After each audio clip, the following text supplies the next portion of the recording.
to show and write down our position and send it all over. The second point, we have to reiterate our position against NATO.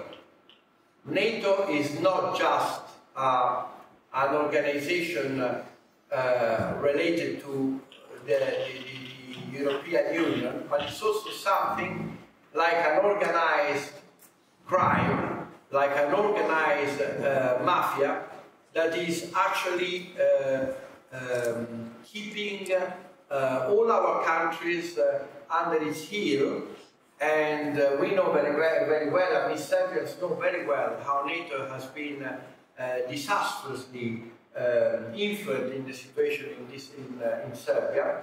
And we know very well that nowadays, although the weaponry of NATO and the European alliance is is going down rapidly, we know very well that NATO can use still its strength, its force, and its arrogance against the European peoples. So we have to reiterate that in the context of the Ukrainian crisis, we have to take the position of the peoples of Europe, and Russia is the people of Europe that are fighting against NATO. The third point, very important, is what is happening in Europe. In Europe, we have now a sort of tendency to go to the right that could actually create major problems to the center-left government. But for us, it is not enough, and it's not interesting, because this sort of moving to the right doesn't mean anything. Doesn't mean anything as far as monetary sovereignty. Doesn't mean anything as far as immigration. Doesn't mean anything about a forceful position again, in favor of peace. Nothing at all.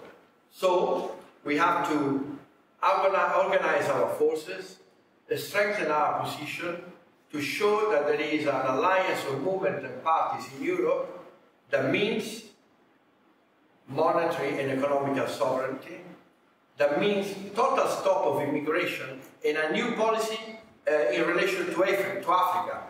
This is another important point. Africa is changing, and it's changing more rapidly than Europe. And things are happening over there that are very, very interesting.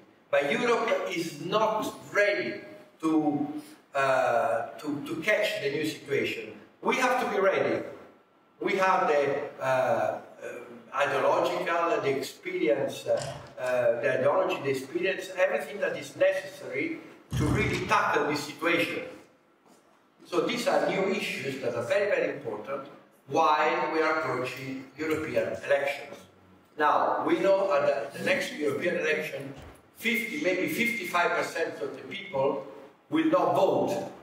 And there is going to be a huge amount of people from Serbia, Belarus, Russia, and so on, and other countries that are not going to vote because they don't belong to the European Union.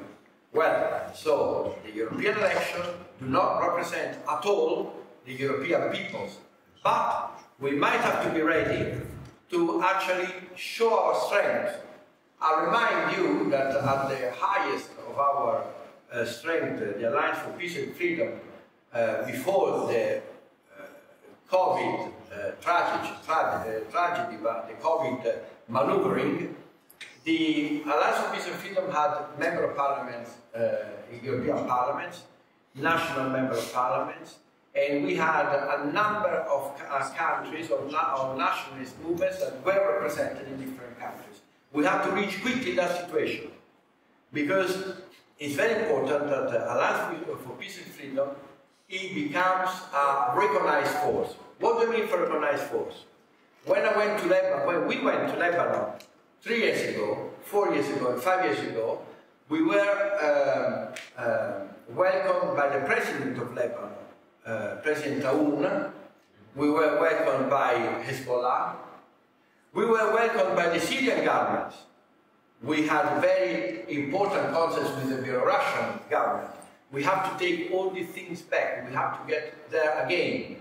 So we have to organize our relation, our public relation, but is deeper than public relation, against, for instance, with Belarus. And I'm going to ask our panel here to really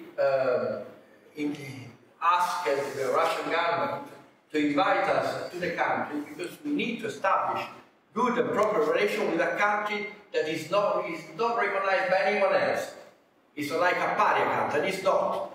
Lukashenko is someone that has fought really bravely against COVID and vaccines and all the disasters there, and has managed to repeal an offer of $900 million, because that's the amount of money that they offered him in order to make of Belarus the same things that happened to Italy. So please consider this aspect. It's not a diplomatic thing.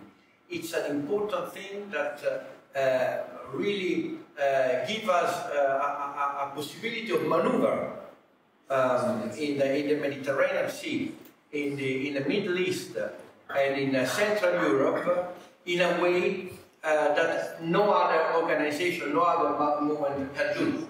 So these are the tasks, and I really would like all my friends, comrades, and colleagues to speak about these things, or anything that they like to speak about.